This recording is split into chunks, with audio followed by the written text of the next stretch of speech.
Cari fratelli e sorelle miei, pace a tutti voi.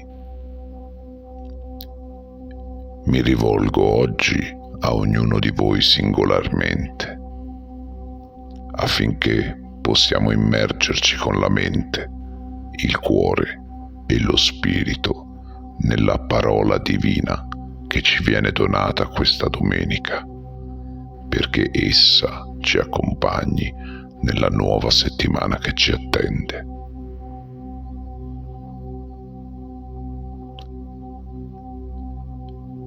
Concentrati.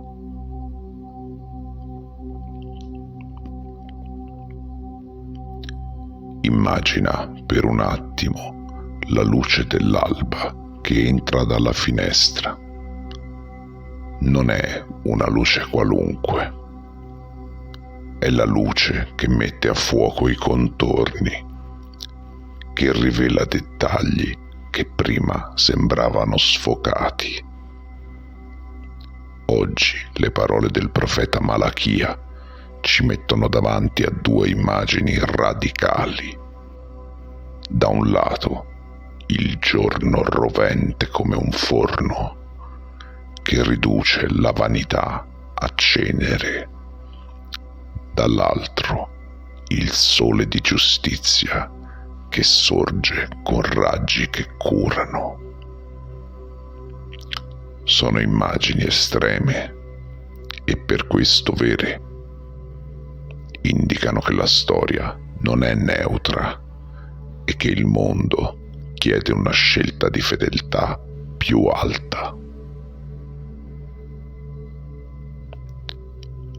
Gesù, nel Vangelo di Luca, prende quelle immagini e le porta dentro la vita concreta dei suoi. Tempio, città, discepoli che chiedono spiegazioni. Non promette un comodo allontanamento dal dolore. Promette chiarezza e una via in mezzo alle prove. Non vi spaventate. Con la vostra perseveranza salverete la vita. È un invito a restare lucidi sotto la pressione, a non essere travolti dalle mode, dalle paure, dalle seduzioni facili. Ora fermati e respira.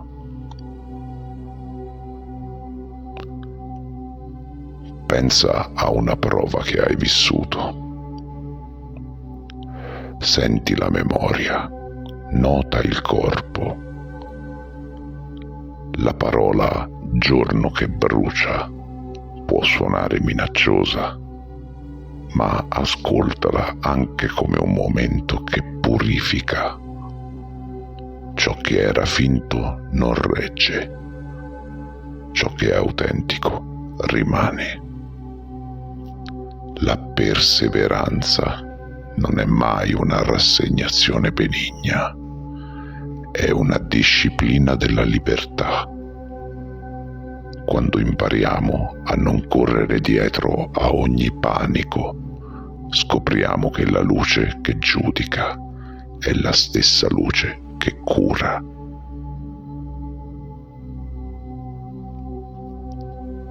Prendiamo ora la metafora del sole e camminiamo un attimo attraverso altre tradizioni, non per confonderci, ma per arricchire la nostra comprensione. Nella Cabala ebraica, la luce non è solo visione, è presenza che struttura il mondo, possibilità di riparare e riallineare il creato, il famoso tikkun.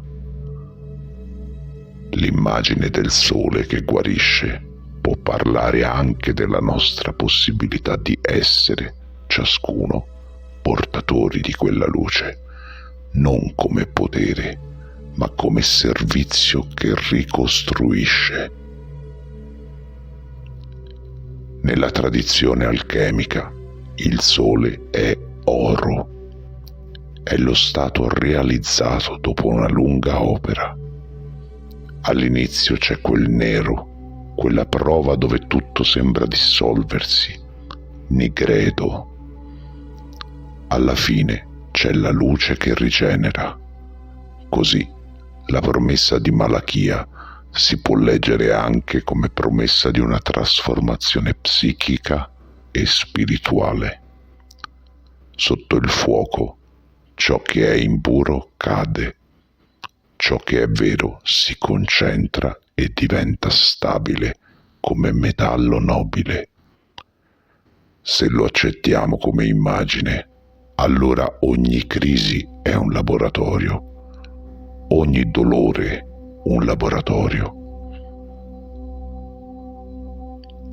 E guardando alle filosofie orientali troviamo un'altra chiave: l'impermanenza. Nulla resta com'è, tutto muta.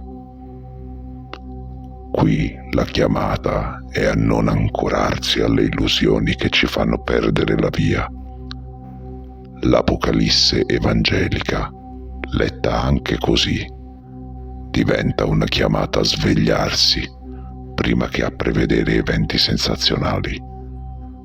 La vera domanda è: quando tutto cambia, dove riponiamo il cuore?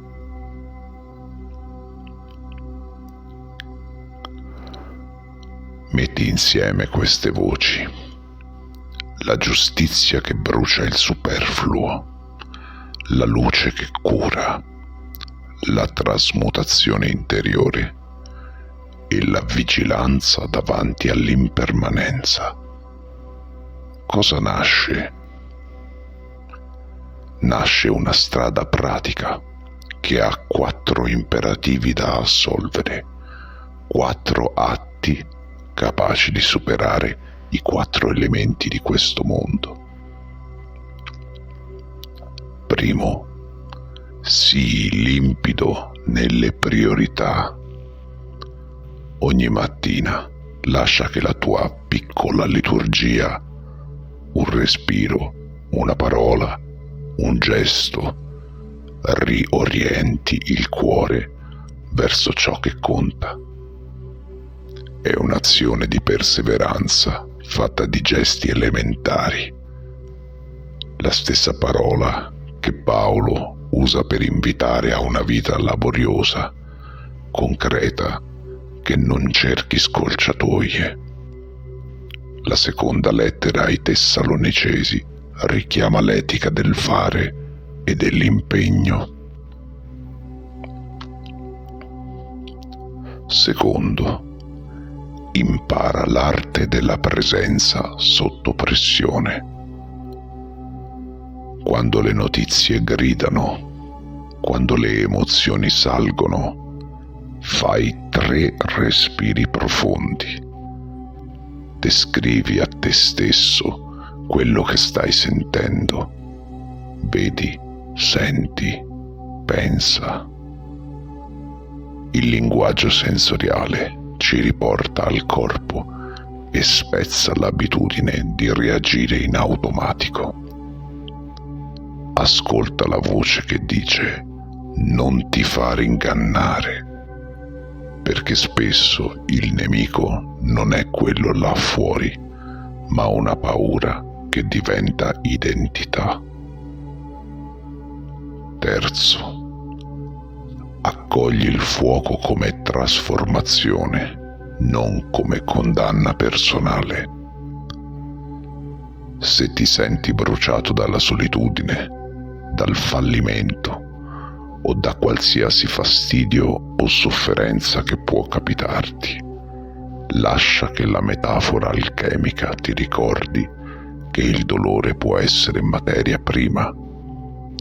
Se la lavori con cura, preghiera, confessione, servizio, può essere tramutata in oro, non per vantarti, ma per servire meglio nel bene il mondo e l'umanità tutta, direttamente o indirettamente.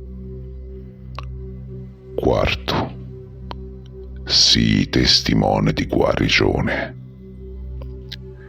Il sole di giustizia non splende in modo sterile. I raggi curano. Cerca anche tu di essere raggio, un gesto di perdono, un aiuto discreto, una parola vera.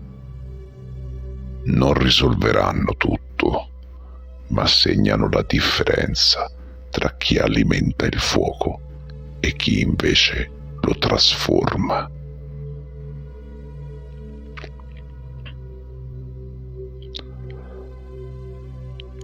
Ora ascolta una breve immagine guidata.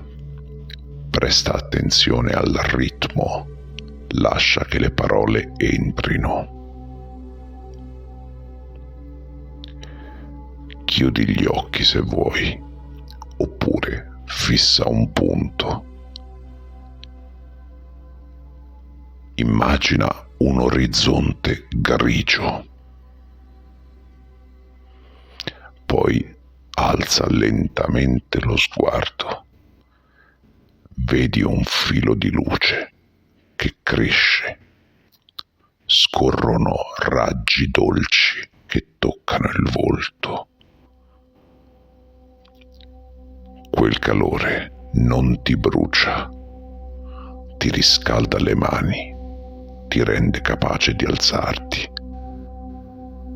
Senti il battito del cuore. È un battito che chiede fedeltà. Permetti a quella luce di entrare nelle tue decisioni di oggi. Permetti a quella luce di curare un'ombra che porti dentro. Chiudiamo con una parola pratica. Scegli un atto oggi che testimonia la tua perseveranza. Può essere piccolo, telefonare a chi è solo, fare un gesto di lavoro onesto, dire con umiltà la verità quando sarebbe più comodo tacere o mentire. Fallo come se quella luce ti avesse già toccato. Agirai con la certezza che la giustizia che salva non è solo un tribunale lontano, ma una luce che già ora cura le relazioni. Le immagini forti di Malachia e di Luca non sono per terrorizzarci, sono per svegliarci. Se ascoltiamo, la fine non è solo un punto di arrivo, ma un'urgenza morale. Scegliere il bene ora, trasformare il dolore, lavorare con mani umili, essere luce per gli altri. In questo modo la promessa del sole di giustizia non resta poesia lontana, diventa esperienza viva, perché così siamo tramutati tutti in piccoli ma importanti strumenti di Dio nel mondo.